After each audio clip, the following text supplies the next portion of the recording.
This is Sportish. Do it better. This is Sportish.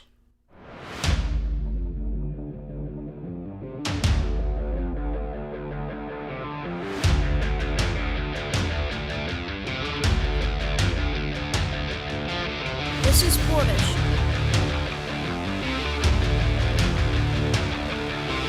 This is Sportish.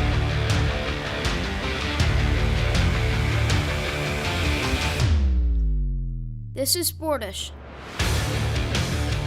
This is Sportish, a show ostensibly about sports started during a global sports shutdown. I'm Geoff Brault alongside Dr. Keith Strudler, the director of the School of Communication and Media at Montclair State University in New Jersey. Our producer is Mike Wallace. He's the reason why, if you're watching this on For the Fans, whichever way you're consuming For the Fans, whether through their Twitch stream or their website, ftfnext.com, or on DirecTV, AT&T, Uverse, Verizon, Fios, he's the reason we look so gosh darn professional. And Keith, I think right off the top, it's important to note that we've been watching a lot of these, sort of from home Zoom style shows that have existed. And let me tell you, we look as good as any of them because some $60 lights from Amazon and the hard work of Mike Wallace. He deserves a tip of the cap right off the top. Yeah, I would say we look no worse than anyone else, to be quite honest. Of course, before the show, I'm going to go ahead and get this out of the way. I'm not happy with the depth of my eye socket, so I'm going to have to work on that. I want to get that. I'm going to take away. I'm going to disarm you because I knew you were going to attack me later. So I'm having some lighting issues to try to figure this out. I don't know if it's because I swim a lot, but I've got to figure out some things now. So I'm going to get that out. I'm going to get that out of the way. But we do look good. Do you have too much or not enough depth in your eye sockets? Probably a little bit too. My eyes are a little bit deeper than I'd like them to be. So I got some lighting issues to try to make sure I don't have shadows. Now, for everyone who's watching, you're going to stare at this now for the rest of the show. And by the way, if you're watching, it's at this point, it's about 12:04 a.m. So you're already, unless you're a shift worker or something like that, you're already a little tired. So just ignore it. Continue on. Yes, don't look Keith in the eye. He gets very, very skittish.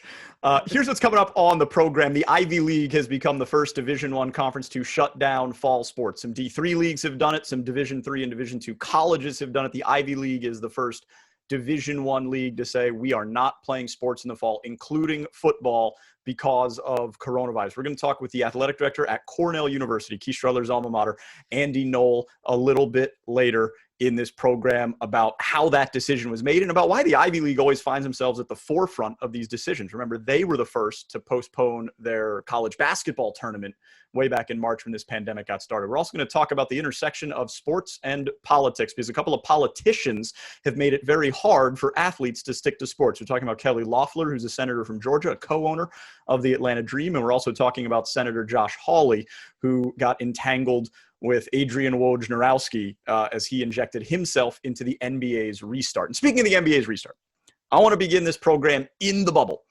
When we're recording this show late Sunday evening, we're about 2, maybe 3 days into the beginning of the bubble. And let me tell you, the content that is coming out of Orlando, Florida right now, Keith Strudler, is electric. Have you seen any of it? No, I haven't. I've been paying a little bit more attention to what's been happening in soccer. I've been watching a lot of soccer, and obviously there's been a whole lot of hot mess going on with baseball. But I have not paid a lot of attention to the bubble situation in Orlando. Well, right off the top, the most polarizing thing that's happening in the bubble is the food. A number of these athletes do not believe that the food is very good. They do not believe that their portions are sufficient. I'd say just about an equal number, however, are like, yeah, this is fine. Like, take the silver spoon out of your mouth, it's fine. I will say, like when you go, is that like the joke when you're like, oh, the food is so terrible, it's awful, it's cold, and the portions were so small?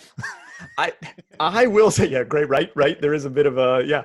I will say, I have stayed at all 3 hotels in Disney World in which the bubble is taking place. The food at all of them leaves a little bit to be desired. I think that's true of most resorts. I think that's true of cruises. I think it's true of anywhere where food is mass produced. Like there's a certain standard you're never going to attain. Yeah, of course, because first of all, you're a captive audience. You're not going anywhere. You've already paid for the food. Secondly, I'm a little surprised on the quantity situation. You can say a lot of things about cruise ships and all you can eat resorts. It's rare that you can say you're going to go away hungry. Now, you might go away sick, but you rarely go away hungry. So I'm very interested as to why they feel that they're not getting enough food. Obviously, things are very different in the pandemic kind of situation. So, I'd be very curious. Now, the other side of it is, though, as you know, NBA teams have become well accustomed to dining at a very elite level. And I don't just mean this in terms of the quality of their food, but every NBA team has a full-time nutritionist and chef that works with the team that prepares meals for them, whether they are, before game, after the game, even when they're not on site. And so in some ways, I think, this is an adjustment going to kind of normal human hotel food from what they were accustomed to before.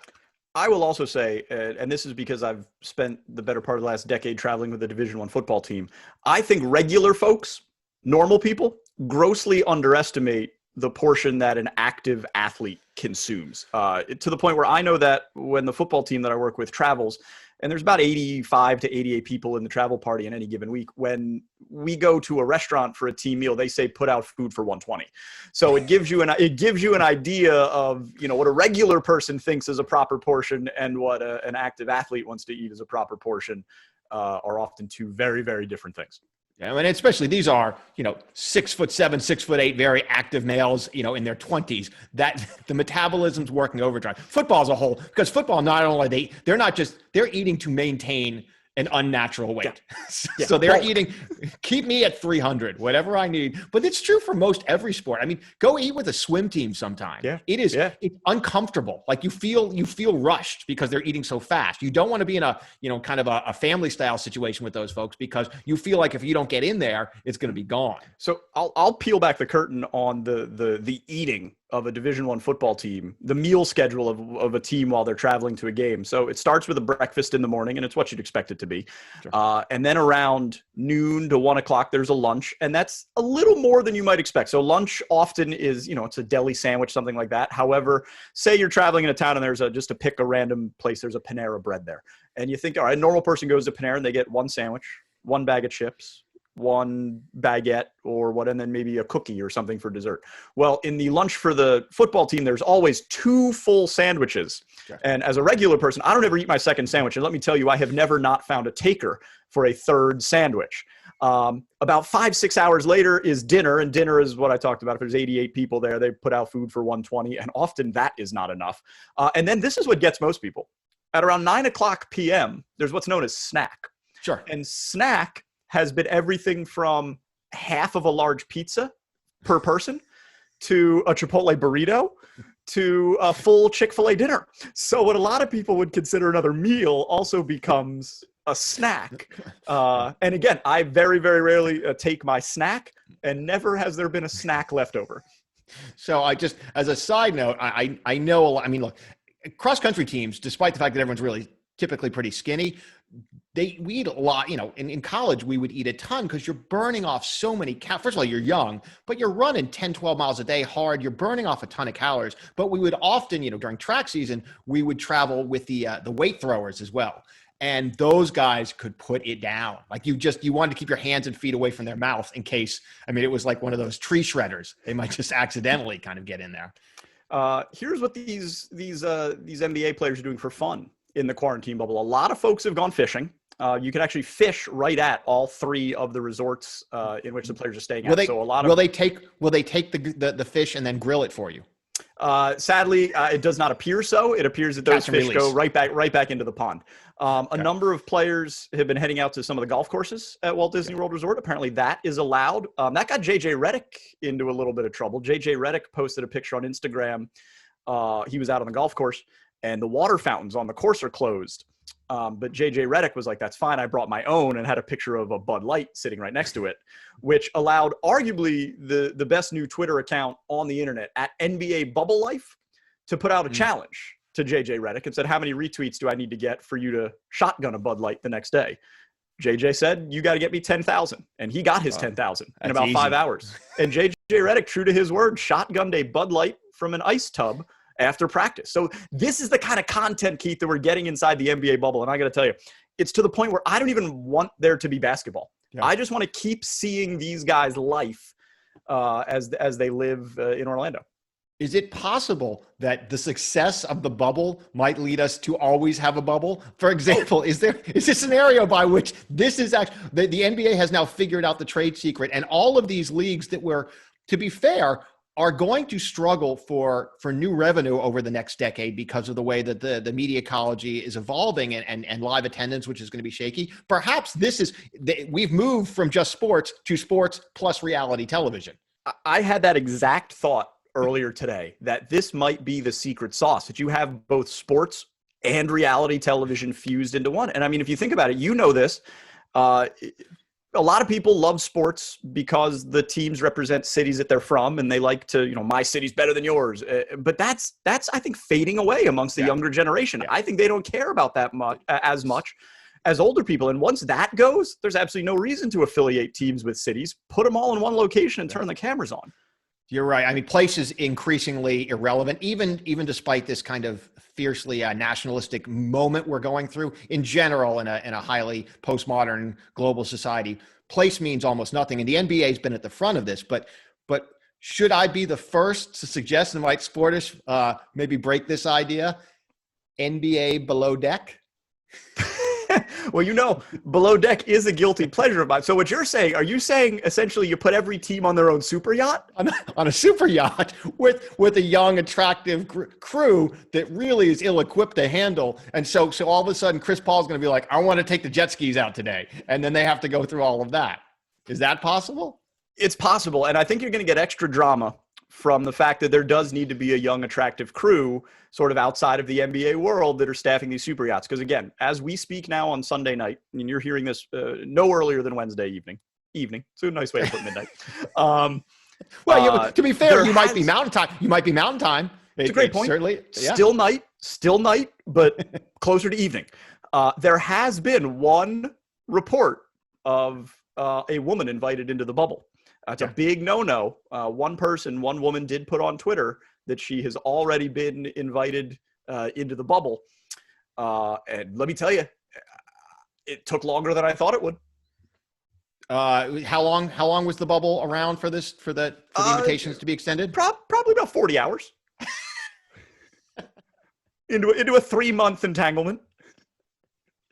That's like too hot to handle. Like that's like our reality show. So they made it all of 40 hours. Now, did the invited guest did she make it into the bubble? And do we know who extended the invitation? Also no, and I don't believe that it's appropriate for us to spread rumors. However, I will say, if you do a little bit of sleuthing, this individual is followed on, I believe, Twitter by only one NBA player. So if you're that curious, the information is out there. Is public. So it's either that person or someone who has been very ingenuous and has said, I'm going to make sure no one finds out it's me because I'm going to find the person that's followed by my teammate, and then I'm in the clear, particularly if that person has, romantic interests otherwise at home in the form of a wife or girlfriend. And what a move that would be. I mean, I would love to get inside the mind of the player who thinks that way, because that is someone who is playing chess while everyone else is playing checkers. Absolutely. So from one bubble to another, let's talk about the bubble that exists in Washington, D.C., because, Keith, a number of politicians have intersected sports and politics yet again. Let's start with Kelly Loeffler, who's a co-owner of the Atlanta Dream. She is a Republican senator from the state of Georgia. The WNBA has been at the forefront of a lot of these civil rights and equal justice initiatives in America, going so far as to putting on the court when the WNBA returns to play in their bubble, also in Florida, Black Lives Matter. Kelly Loeffler sent a letter to the commissioner of the WNBA essentially saying, I'm against this. We shouldn't be doing this. We must keep politics out of sports. So here's a senator who owns a sports team writing a letter to the commissioner of a sports league saying, let's not have politics in sports. Seems disingenuous to me. The players on the Atlanta Dream, of which Kelly Loeffler owns, have come out and uniformly, as a unified body, rejected what she says and have gone so far as to say, if you don't support Black Lives Matter, you don't support us. So there is some conflict there, and it'll be very interesting to see how that comes to a head. What's really interesting in that scenario is, look, people want to play politics the way they want, and they have their own personal politics that they're bringing in. An owner might have, his or her own politics that might be in conflict with, the general politics of your players or the league. But it doesn't make a whole lot of sense when you are a part owner of a team and the most. Look, as a boss, as an owner, you're going to war with the troops that you got. And the thing, and Geoff, enough coaches and enough GMs, and what you have to do is make sure that those athletes believe in you, right? That they buy into, you're asking them to basically, and not to use too many metaphors, but to go to war for you. They have to believe in you a little bit. And that's that level of trust between an owner and an athlete, a coach and an athlete, is paramount. They have to believe that in the end of the day, the athletes have to believe that the owner and the coach has their back. And I think that's been, part of the magic of, say, San Antonio, the Spurs, for so long. And I think Golden State has had the same, right? There's this belief that the upper management, look, there's still the bosses, there's still labor management conflicts and stuff like that. But in the end of the day, they believe if it's important to the players, it's important to the coaches and the owners. What she did just disproves that narrative so obviously that even if you happen to believe to some extent, like, I'd really rather our team not be political in that way. I don't know how you're not smart enough to say, but this is going to destroy my organization, right? If it's important to my players, it's going to have to be important to me. And if I really want to have a conversation with my players, I'm going to have it behind closed doors. And that's the other thing. A good team organization when things don't leak out, right? It's just like, a good political campaign. Like, how do you know the Trump presidency is awful? Because everything leaks, right? Everything leaks. How do you know Biden's running a pretty good campaign right now? Because we don't know who the vice president's going to be yet. Like, that's a good campaign. Things aren't leaking. Same thing you could say about a sports organization. What gets me about the Kelly Loeffler letter is she's saying, let's keep politics out of sport. Meanwhile, she is injecting politics into sport because she is in a very hotly contested Republican primary for her seat. This is an appointed senator filling a seat from someone to play out the term. And she very well may not be on the ballot to get another. So she, I think, is trying to tap into the people who are very upset at leagues taking a stand and supporting things like Black Lives Matter by making it political and by going to those people and saying, look, I just want to watch basketball too. And the players are pushing back against that. The whole thing just reeks of being disingenuous to me. At which point she should sell her share of the team. I mean, that's, and maybe that's a question that the owners do have say on who owns a team. And so maybe, we saw this, in the NBA with Donald Sterling. Obviously it was a far more pronounced case and it was a little bit more obvious, but I think I've always believed if you want to own a sports team, you have to do it for the right reasons. You shouldn't be doing it because you want to get rich. You shouldn't be doing it because you want to further other, interests, whether they're political or business. You should do them for the right reasons. And there's a lot. If she doesn't want to own that team, there are a lot of people who do, and there are a lot of people who would line up to own a sports franchise. Let's talk about the letter that Josh Hawley sent to NBA Commissioner Adam Silver. So the NBA, in my opinion, has done something good, but also made a mistake. They're saying that players in the bubble restart can put certain messages on the back of their jersey, like Black Lives Matter, things like that. That I think is good. I think what's not good is, for whatever reason, they decided to limit it to a very static list. They're like, here are the 23 phrases you can use. Do you think it was for print, like to save on printing? Like we've got stencils, we've got 20 We only have so many nameplates. But I think it's a mistake because you look at someone like LeBron. LeBron says, I support this. I support any player that wants to put one of those slogans on their back. I'm not going to put one on my uniform because I wasn't consulted. And what I would want to say is not one of these 23 prescribed phrases. Josh Hawley, who is a Republican senator from Missouri, sent a letter to Adam Silver and was basically like, hey, why is the list limited to what it's limited to? It should include phrases like support the troops and back the blue. Two examples from the letter that Josh Hawley wrote. This is notable for only one reason, and that's because of Josh Hawley took a cheap shot. That was a cheap shot because he knew it wasn't like there were a lot of players, being like, I'd love to put, support the police on the back of my jersey right now. That was a set up cheap shot. That was said purely for political gain. I mean, that was it.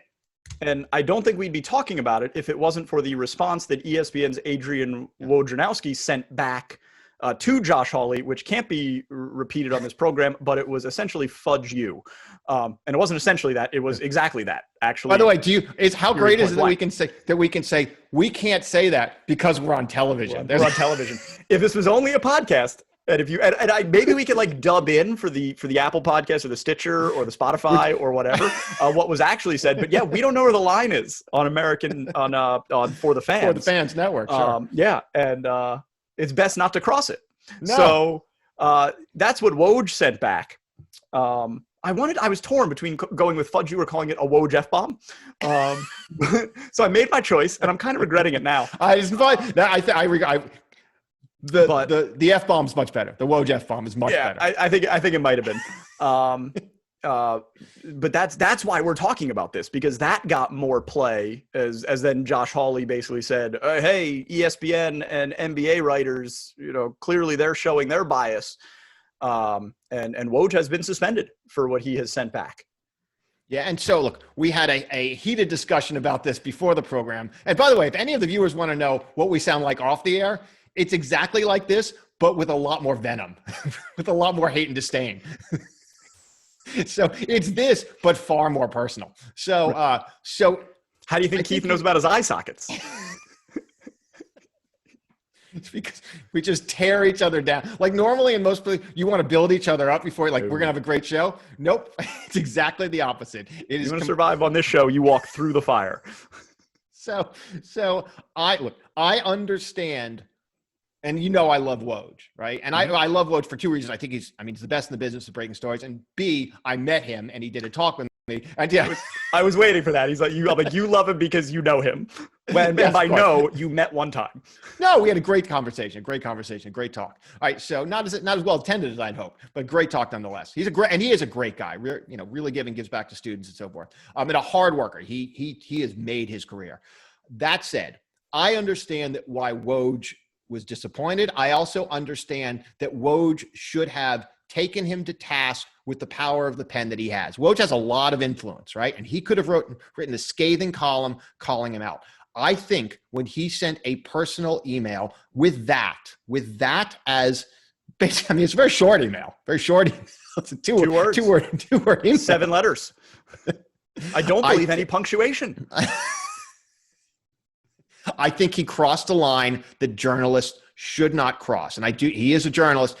And it's not that he's not allowed to, it's that he lost credibility. When he did that, he engaged in a fight. And as a journalist, and I do hold journalists, as the director of a school of communication and media, I hold journalists to a high standard. And I think whether or not, look, is he going to win a lot of support from players, from fans across the country? Yeah, he will. But I think in doing that, he has, I don't want to say demean because that's very unfair, but I think he's taken a shot at his own craft. And I think this is part of, the constant devolution, if that's even a word, of what's happening in media right now. I don't think just because media is highly, divided right now, and I don't think that allows you to continue that process. I think Woj should have taken a bit of a higher road, but still taken him fully to task. And look, let's leave aside whether or not the NBA made the right decision in doing what they did. And Adam Silver kind of lost two ways, even though he's trying to do the right thing. He still managed to get heat from both sides, right? Just by not necessarily. And also none of us really know what happened, how this process came to be. So, that said, but I think Woj would probably look. He admitted as such on Twitter. He said, yes, I'm apologizing personally. I bet you if you gave Woj 10 minutes before he sent that email, he would have changed his mind. I mean, true of everybody who's ever sent any missive in the heat of the moment. They say put the letter in your desk drawer right before you put it in the mail. I agree with you on 2 points. I don't think he should have sent what he sent. I forget what the second point I agreed with you on, but there was something else in there. You were going to say you didn't think he should be suspended. Oh, I don't think he should have been suspended. Yeah. And what else I was going to say is, who did he lose credibility with? Like, who has he lost credibility with? I mean, to me, nobody holds up the ethics of journalism and cares more about them than journalists. I can't imagine there's a person out there who liked Woj before that doesn't like Woj now. And the next time he breaks news on a trade, I don't think anyone's going to think twice about whether that information is accurate. Yeah, but that may have. Look, you're right. But if you're going to believe that sports is more than just sports, he's reporting on larger social issues. I think he's lost credibility in that regard. Yeah, you're right. Does it change the fact that he is still the best in the business of breaking stories and finding out trades? Of course, he finds out. I think he finds out before they even know they're going to make a trade. He's like the Flash. He's like 2 days ahead. So I think he's lost some credibility. And look, he'll get it back. And he's as good as they come. He made a mistake. I think ESPN has helped him in some ways and helped their craft by saying we're punishing this in the most severe forms, because then they've apologized in the fullest. He apologized, and I think that would have been sufficient. I have no problem with someone, journalist or not, calling out someone acting in bad faith when they act in bad faith, because I certainly don't believe that Josh Hawley was sending his letter out of anything other than grandstanding. That's absolutely right, but he's a journalist. I get that. There's a difference between a politician and a journalist. I'm not excusing what the senator did.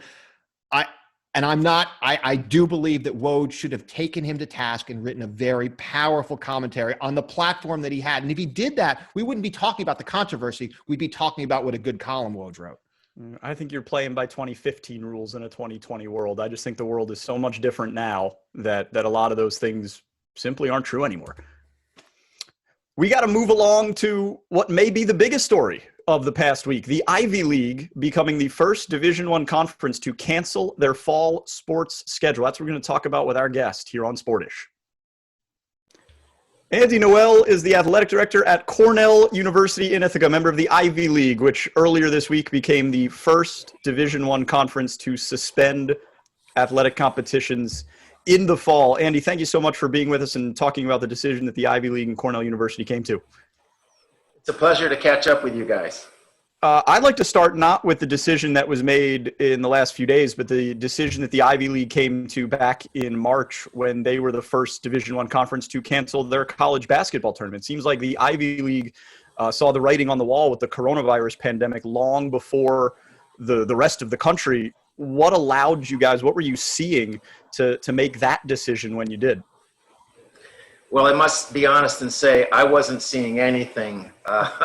As a director of athletics, I was praying that we could continue with our winter season with two hockey teams ranked #1 in the country and all that was before us, and excitement over basketball, of course, at Harvard. And it wasn't anyone at my level. It was really our presidents and our trustees and our senior staff who are connected to some pretty respected, I'm assuming very brilliant medical professionals who believed that this was going to get very, very tough. And our university cares #1, 2, 3, 4, and 5 on health and safety of students, faculty, and staff. So they were not taking any chances and made that move early. Hindsight obviously proved the decision was correct. And I'm curious if those same protocols that you just alluded to played into the decision that was made in the last few days to suspend fall sports as well. Yes, Jeff, I would say it's exactly the same thing. Countless meetings, Zooms, and information from very, very astute medical professionals advised our presidents, our trustees, our senior staff. And we were really hoping that somehow things would open up. But really, as you guys have seen, after a little bit of a sort of a downtick in the virus, then there was a pretty significant uptick in a lot of states. And I think wanting to be careful about our students and faculty and staff, their safety, that was the decision. And one of the real drivers was the scenario with travel, because we can be super careful. We can have 6 feet of social distance. We can wear the masks. We can follow a lot of stringent protocol. But if a team gets on a bus and goes to Marist or goes to Princeton or Yale or wherever, you come back and it's not certain that your athletes have not picked up the virus from someone outside of our campus. And I think the travel element was significant. There are many significant elements, but I really do believe the travel element was very significant. You know, you mentioned that this decision was driven largely by scientists, doctors that have kind of informed best practices on what was possible and what was likely to happen if you continued on with your regular schedule. You know, they've also talked nationally about what the impact is of the Ivy League canceling on other conferences. You know, is this the bellwether or is this the outlier?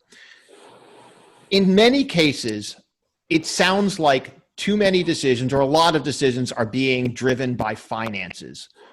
To what extent do you think that, and I'm not asking you to critique any one particular conference, but conferences outside of the Ivy Leagues are thinking about money instead of science? Well, that's quite a question. Well, the first thing I would say is our presidents took the advice of medical professionals and other folks who they respected very much. And I believe that the 8 presidents of the Ivy League made this decision together. And I actually thought we would be an outlier. I really did. I thought there was a chance we would be the only conference in the country not playing football, because football is not just a sport that has huge financial impact in the Power 5 conferences and in other conferences, but it's also part of the dynamics and the culture of so many college and university campuses. And it's important to the student body, and it's important for a lot of cultural reasons. And I quite frankly thought we would be alone, but we're going to have to see. I think from what I'm hearing, there may be some other conferences that follow. And I don't think they follow because they think the Ivy League is smarter than anybody else. I just think as information builds about the virus and how young people can now get very, very ill. Early on, what we were thinking is young people are going to make each other sick. They'll transmit it among each other, and no one will get that sick, and it'll be all okay. And the thing you have to worry about are the young people or the younger people transmitting it to faculty and staff and people in the dining hall and people trainers and coaches and what have you. And so the focus then could have been on, let's protect the adults who may be in harm's way with diabetes, hypertension, some of those maladies. Let's protect them and let the students sort of, develop a herd situation, a herd immunity. And now I think that's gone. I think there's an understanding that the students can also get very sick. I'm glad you bring up this idea of, being the first conference to do this, putting others to the decision, because one thing the Ivy League's decision has done is made other people essentially offer their opinions on your decision. And, there have been some folks, whether they're Power 5 conference commissioners or whether they're athletic directors at major football powerhouses, that have said, oh, well, the Ivy League is different.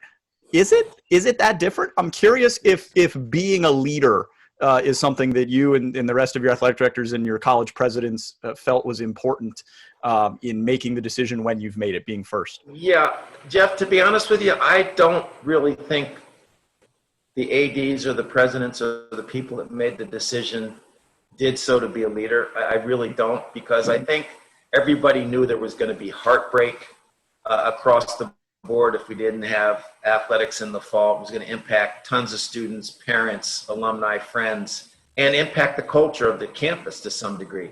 I think the decision occurred simply based on the science and the medicine. I really do. It's going to be very, very, very tough. While we don't lose the tens of millions of dollars that the Big Ten loses, for example, it's a very expensive proposition to bring students back. The testing that I believe is going to be somewhat frequent. I don't know that for sure. I don't know how often testing will occur for sure. But reading the tea leaves, I think it's going to be fairly frequently.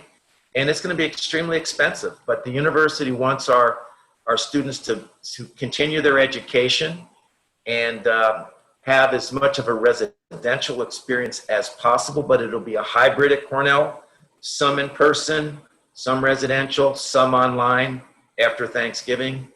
And our university leaders really want to be as close to the normal experience as possible, but all the while understanding there won't be too much normal about this fall. Yeah. By the way, I do like, I think some of the conversation about, well, the Ivy League is different. As a very proud former Ivy League athlete, like we train hard and competed at a national. There are not a lot of conferences that have more Olympians than in the Ivy League. So that was, I felt like that was a little bit of they're different. They care about the athletes. I was like, maybe everyone should care about the athletes. Yeah. Right. I think there was some face saving there. Yeah. We were talking a little earlier before the show about 2 ice hockey teams ranked number 1 in the country, with both head coaches being National Coach of the Year, NCAA Division I National Coach of the Year. Our lacrosse team was ranked number 2 when the season was shut down, with road victories over Ohio State and Penn State. Our wrestling team next year is preseason ranked number 2, and the following year expected to win the NCAAs, if you can believe that. I shouldn't even be saying that. I'm going to jinx the No, this is the best radio. This is the best TV show we've ever done. Continue. Put more on the record. We have some real teams, and 2 track athletes back to back that won the NCAAs in the long jump. I mean, who does that from the Northeast? It's usually Texas and Texas A&M and Florida and Georgia. So we're very proud of our athletes and the achievements and the level that they attain. But at the same time, serious schoolwork and serious focus on health and safety. And of course, I'm torn. I care number 1 about health and safety, but man, it hurts not to be looking forward to some terrific fall athletics at Cornell. Yeah, and maybe off the air we could talk about whether or not you'd be willing to declare Cornell national champions in both hockey and men's and women's hockey, like UCF did in football a couple years ago. Can I just answer that now? Yes, and then follow up. Our coaches are awesome. Both of them were NCAA Coaches of the Year. They do not want to declare themselves national champions because their feeling is we didn't go through the tournament and we didn't win it. They're thrilled, and we will honor our athletes and our coaches for being ranked number 1 at season's end, but they will not let us hang a banner that says national champions because they are first-class coaches. They have a lot of pride, and in their hearts, we didn't win it. Yeah. We may have, but we didn't do it. Yeah, and you have not lived if you have not experienced a live hockey game at Lina up in Ithaca. So you've mentioned the athletes and some of the star athletes that you've had. One of the things, and this is not unique to Cornell. Cornell is because of its location, and it's up there, and you really get close. But the athletes on virtually all teams form something of a family dynamic. And that's why people stay in sports, through college, because it's tough and it's demanding and you don't get anything really out of it. You're not making a living out of it, but it becomes your family. And so when you cancel the fall season, you're not just taking away athletic competitions for the next, several months. You in some ways are really kind of disbanding some family units. So how are you able, or what are you doing to work with the athletes and the coaches to try to make sure that they aren't losing more than just these athletic competitions? Yeah, that is a terrific point. And I will tell you that it's been something discussed by the Ivy League ADs with the Ivy administration. And so during this time that has just gone past, we've had our coaches Zooming with their teams, having meetings, actually going over different policies, and even some technique and some strategies and tactics and things like that. But the Ivy League is allowing practice to begin as, well, I shouldn't say, I won't use the word practice immediately. I'll say athletics activity from the first day of classes for fall, winter, and spring athletes. So there's going to be a phased-in approach. First, it's going to be personal skill instruction. Then in another phase, it will be small cohorts of athletes, 10 or less, doing drills, doing tactics, social distancing. And I'm assuming they'll, depending on the scenario and the phase that we're in, there may be some wearing of masks, et cetera. And then the third phase, which will be real practice. And we are governed by the state of New York. Governor Cuomo has already gotten to a place where he's allowing cohorts of 25 people to congregate. So at this moment, we're at 25. I know that our university will be following whatever the governor states as a requirement. And so I believe as hopefully we trend down with the amount of positive tests, that we'll be able to add to 30 and ultimately to 50. I can see a football practice situation where from 3:30 or 4 o'clock to 5:30, you have 50 football players on offense, and then at 5:30 to 7, you've got your defense, and then from 7 to 8:15 or 8:30, you have special teams. I mean, it's going to be very different, but I think our athletes are dying to practice. They're dying to interact with each other to maintain, Keith, exactly what you were alluding to, is that feeling of family, because that is so much more important than people understand. I mean, folks think, hey, you lose your competition. That is horrendous. It's heartbreaking. And I say, yes, that's true. But losing the comradeship, the sense of closeness that these young people have together, and even the connection they have with their coaching staff, with their trainers, with the folks in the equipment room, with their strength and conditioning staff.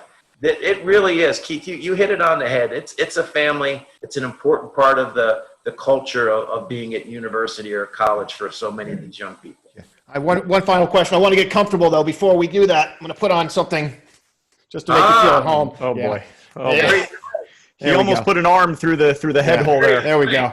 The big Now, red. This is the old school ones. These are old school. It's an old school one. The newer Nike ones had a red back to them. Yeah. But, This those is. are sweet. Did you keep that from all these years? I might have walked away with one or two here and there. You probably have a couple of gray shirts with Cornell. Oh, you bet it. And the blue shorts, yeah. I hope the statute of limitations are up. Just two quick questions before we got to run.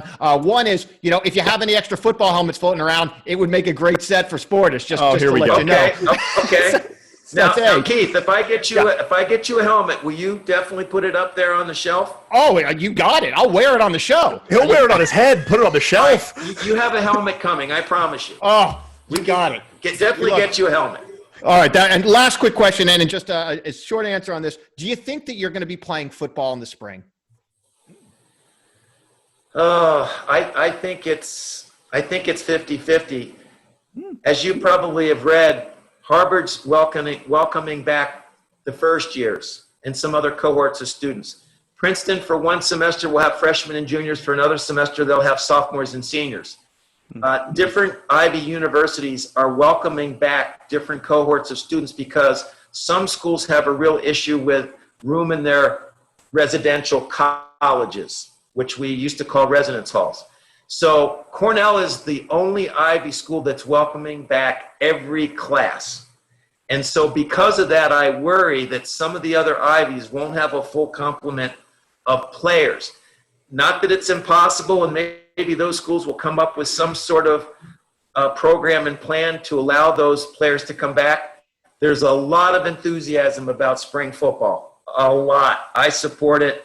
I've spoken to a lot of alumni who love it, and it would likely be just the 7 Ivy schools, and there's more control over having a test, getting on a bus, playing the game, coming back, being tested again. We can control that a little bit better if it's 7 Ivies.